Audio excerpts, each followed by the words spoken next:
Hi, it's Paul here with your thought for the day for this Thursday, the 9th of July 2020. How on earth has it got to the 9th of July 2020? Today, I'd like to just talk about two heroes of mine. The first is someone who, for those of you who know me, you will know that I love the musical Hamilton. I think it's phenomenal. If you've got Disney Plus, I hope you've already watched it. If you've not, you need to get on there and get it seen because it's streaming on there at the moment. We've watched it far too many times already this week, but so be it. Anyway, the real story is that of Alexander Hamilton, but the hero for me, or certainly one of the heroes for me in the story, is actually his wife Elizabeth, or Eliza, Elizabeth Schuyler, who became Eliza Hamilton. She's an incredible woman, you know. When you look at her story and you look at what she achieved in her life, it is amazing, and just the way that she responded to situations and circumstances around her, I think is a real example to us even now today, hundreds of years later. Elizabeth went through some really challenging times.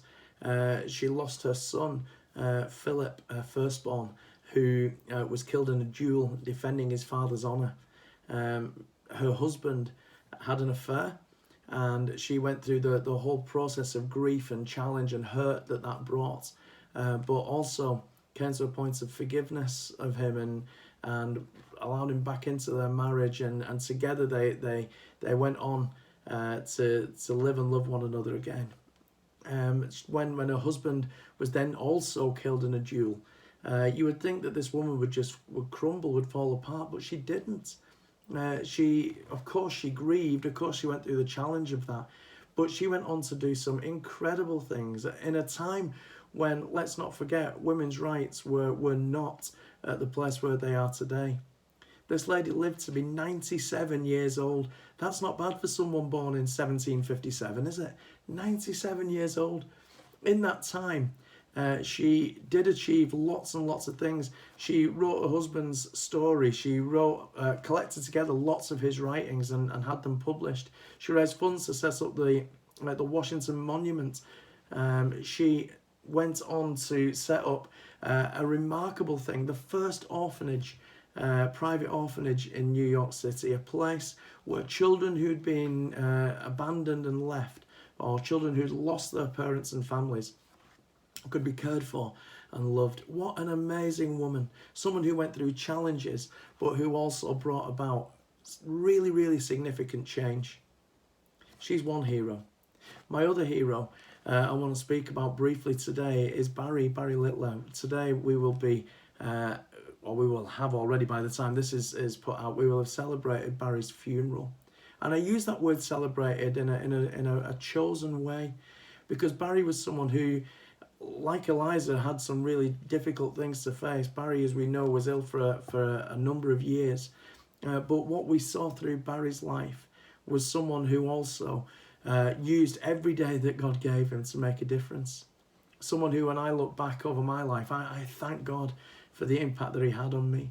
I remember one particular night, this has become a little bit of a folklore story, where Barry was on the youth leadership team with Rach and myself in a previous church, and we were doing a sleepover, and the young people were just talking. I have no idea what Barry actually meant by this, but it seemed to work. It was about 3:30, 4 o'clock in the morning. No one had had any sleep yet. He was trying to sleep lying on the stage. There was noise and movement and sound, and Barry stood up and in a bellowing voice shouted, "I have keys and I'm not afraid to use them." I actually don't know what he meant, but it worked. The kids were quiet and we managed to actually get some sleep. I love the fact that Barry was someone who just didn't take himself too seriously, but at the same time loved God passionately and made a difference in my life and in the lives of many others. In Eliza's story, we actually see that Eliza was a woman of faith. She knew God. Barry was a man of faith who knew God. And for both of them, I am glad that they're celebrating with Jesus now.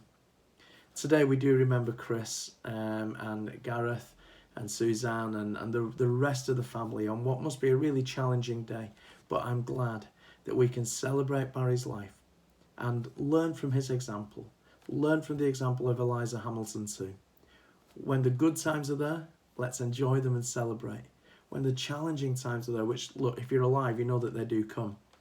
Let's be like those two heroes of mine, and let's live through them, not turn against God in them, turn to him, and still go on to make a huge impact in the lives of many others. I think we've got a lot to learn from the lives of Eliza Hamilton and from the life of Barry Littler. God bless you.